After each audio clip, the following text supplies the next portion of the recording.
Your Voice, Shropshire Disability Network Newsletter, Issue Number 9, March 2011.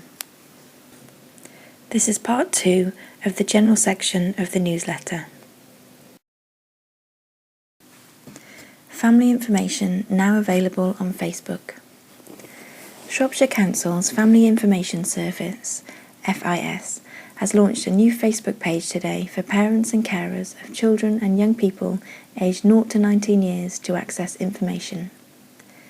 Shropshire Family Information Service has been established to help parents and carers make the best use of childcare and children's services available, and will now be posting information on issues that many families may experience, including looking for things to do and places to go, advice on healthy eating, staying safe, money matters, childcare, and issues facing parents of children with disabilities. Research shows that 70% of parents feel they need advice and support in their parenting role, yet most are either unaware of the services that already exist or they have difficulty accessing them. The Family Information Service will be using Facebook as a means through which to provide free, impartial information on options and possibilities that might otherwise remain unknown and therefore inaccessible to families. Having this dedicated Facebook page enables the Family Information Service to provide information to parents who prefer to use the internet as a way of gathering information to support them in their role as parents. To access the Family Information Service's Facebook pages, parents and carers will need to go to www.facebook.com/Shropshire-family-info/17268-464-609-2129. The Family Information Service has been running for over 10 years, and since it was launched in 2000, it's dealt with almost 50,000 inquiries from families.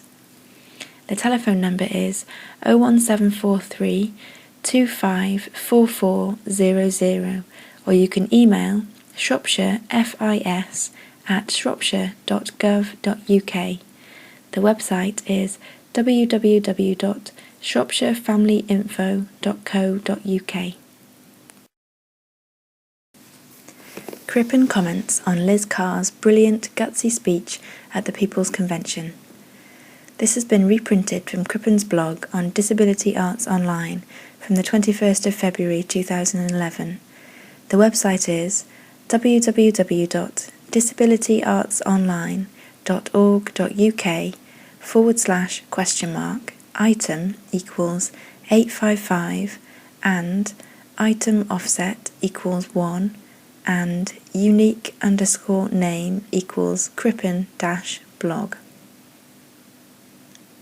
I was recently privileged to see Liz Carr make a brilliant gutsy speech at the People's Convention on the 12th of February 2011. She spoke from the heart on behalf of every disabled person facing the uncaring attitude of this government, and I'd like to share it with you. Thank you. I can only dream of being on the platform. One day we'll make it. This was due to the fact that Liz was relegated as a disabled speaker to the area in front of the stage as usual being inaccessible. Disabled people make up 20% of the population. That's a conservative estimate. We are hidden impairments.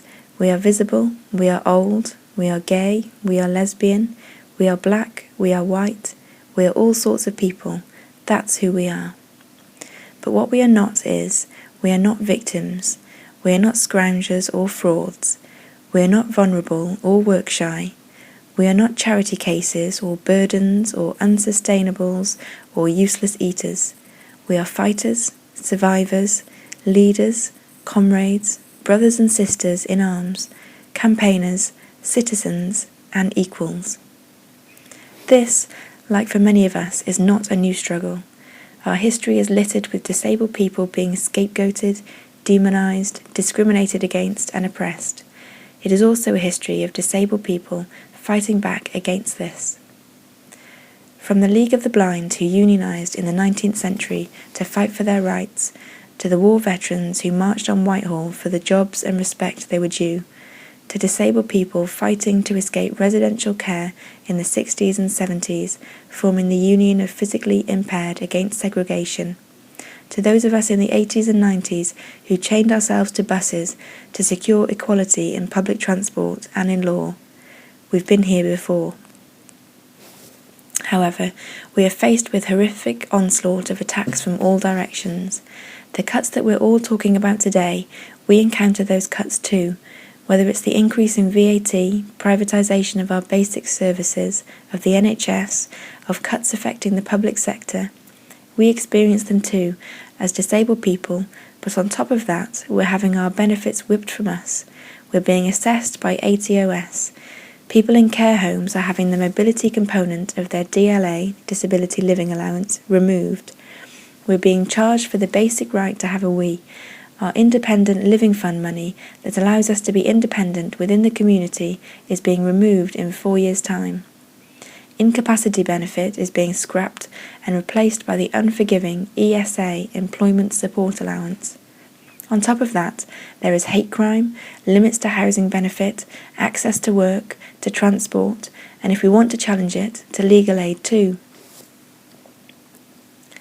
Disabled people are living in fear. We're living in poverty.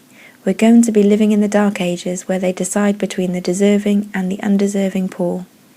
But we will not let this happen, because through our history, what we have learnt is that the media, the policymakers and the government will try to separate us into our different groups. They will try to weaken us.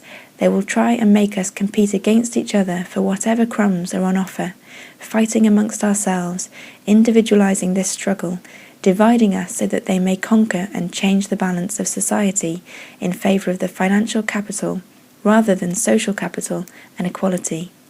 That's what's happening, and we can't afford to let this happen. We are fighting for our lives, for our freedom, for our existence. That's how important it is to disabled people and for everybody here today. It's about our basic liberty, our basic right to life. We will not be hidden away. We will not be hidden away behind closed doors, out of sight, out of mind, in our homes or institutions. We will not settle for charity rather than rights. We will not be forgotten. We will not be silenced. We must mobilise, and in doing so, not forget those who cannot take to the streets in protest, but who can through virtual protesting. We must politicise. We must educate ourselves and others in what's happening in our own and wider campaigns. We have to radicalise. This is about revolution, not reformation anymore. We must unite. As disabled people and allies, as everyone, we must unite. Together, we are stronger. Thank you.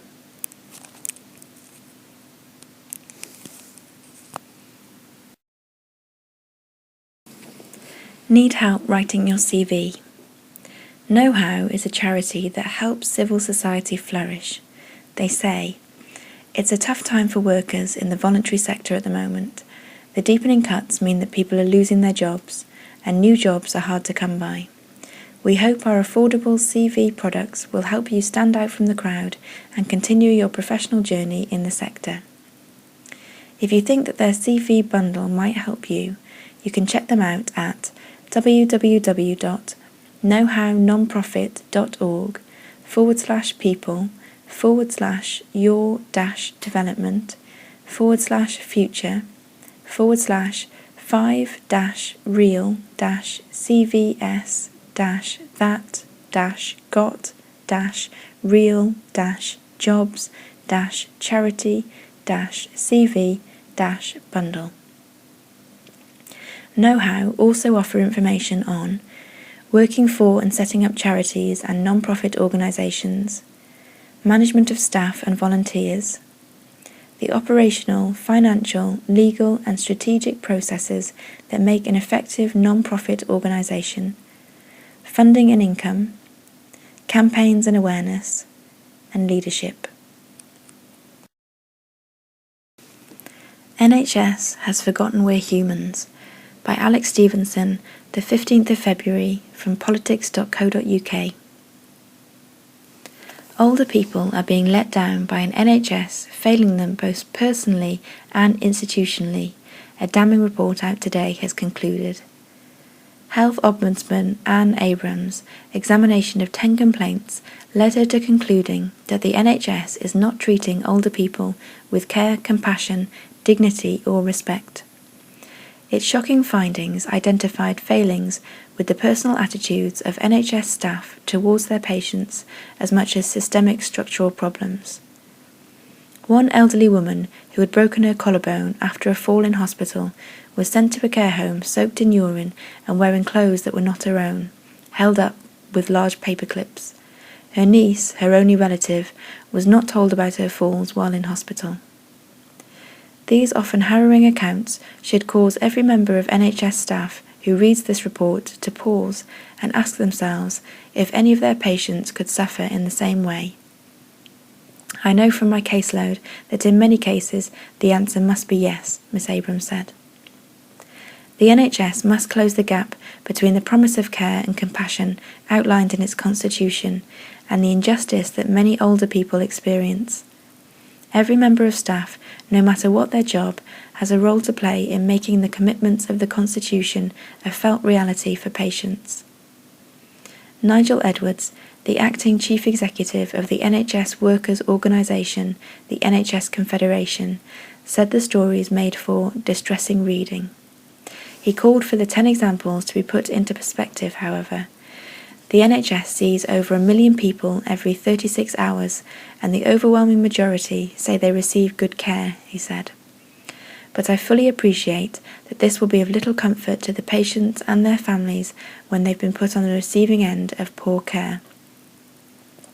The highest profile instance of poor care in recent years has come from Stafford Hospital, where hundreds of people are believed to have been unnecessarily lost their lives because of poor standards.